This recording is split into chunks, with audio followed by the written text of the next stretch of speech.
Tampang ito ay rated SPG, striktong patnubay at gabay ng magulang ang kailangan.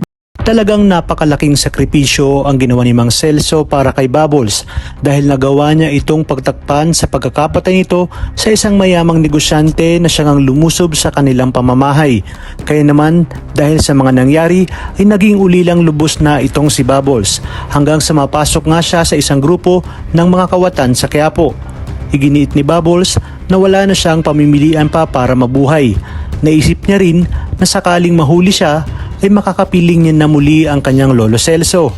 At dumating na nga ang araw kung saan sila muling magkakasama ni Celso dahil sa pagkakatimbog ng kanilang grupo. Kaya sa koreksyonal ang kanilang bagsak.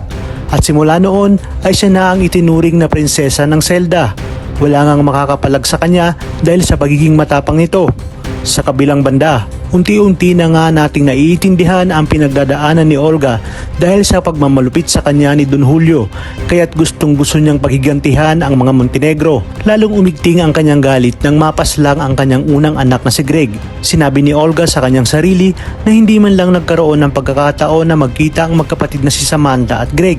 At dahil pinoprotektahan niya nga si Samantha, ay tiniis niya lahat upang walang makaalam ng kanyang sikreto. At nang papaalis na nga si Olga ay aksidente namang nakita niya si Balatukan. Kaya naman iginiit niyang huwag itago sa kanya si Tanggol dahil alam niya umano ang kalakalan nila sa loob. Ibigay nila si Tanggol kung ayaw nilang magkalabasan sila ng baho.